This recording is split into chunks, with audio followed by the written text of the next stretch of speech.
নমস্কার, welcome to my channel. আমার channel আমার কিছু কথা। আমি অনিমেষ আপনাদের সঙ্গে। আজকে আমার বিষয় প্রতিবাদ। হরে কৃষ্ণ কৃষ্ণ কৃষ্ণ হরে হরে, হরে রাম রাম রাম হরে হরে। এই যে মধুর বাণী, এই মধুর বাণী আবাল বৃদ্ধ বনিতার মাঝে পৌঁছে দিয়েছিলেন তিনি মহাপ্রভু চৈতন্যদেব। তার সেই বাণীকে সম্বল করে আজ সারা পৃথিবীতে যে প্রচার চলছে, তার যে মূল কাণ্ডারি তারা হচ্ছেন ইসকন। ইসকনের মারফত সারা পৃথিবীতে পৌঁছে গিয়েছে এই মহানাম। তেমনি আমাদের পাশের রাষ্ট্র বাংলাদেশেও ইসকনের একটা শাখা রয়েছে। ইসকনের যে শাখাটা রয়েছে সেখানে চিন্ময় প্রভু নামে যিনি আছেন, তিনি সনাতনীদের জন্য যে আন্দোলন করছেন সেটা বলার অপেক্ষা রাখে না, হয়তো সবাই আপনারা জানেন। তা সত্ত্বেও ইসকনকে জঙ্গি সংগঠন হিসাবে তকমা লাগিয়ে চিন্ময় প্রভুকে তারা গ্রেপ্তার করেছে। এই গ্রেপ্তারের প্রতিবাদে আজকে আমার এই ভিডিও।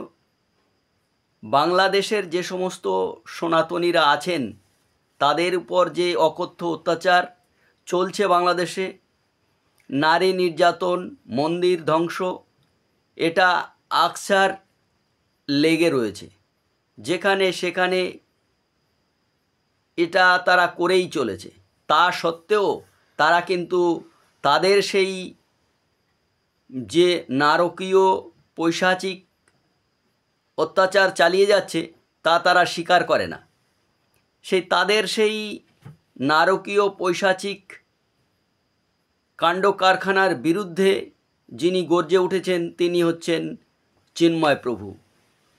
কিন্তু তাকে দমিয়ে রাখার জন্য ইসকনকে জঙ্গি সংগঠন হিসাবে তকমা লাগিয়ে তারা আজ তাকে জেলে বন্দি করেছে।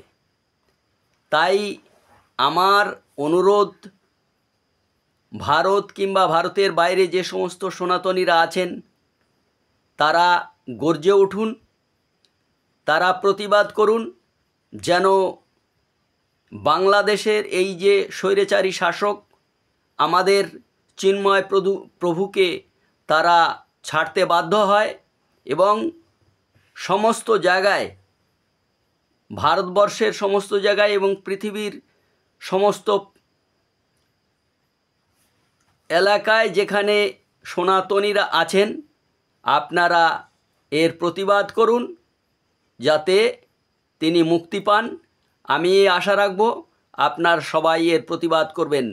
আমার আজকের ভিডিও আপনাদের কাছে অনুরোধ রইল যে আপনারা এই প্রতিবাদটা করবেন এবং তার ফলস্বরূপ চিন্ময় জি মুক্তি পাবেন, এই আশা রেখে আমি আজ শেষ করলাম। ধন্যবাদ।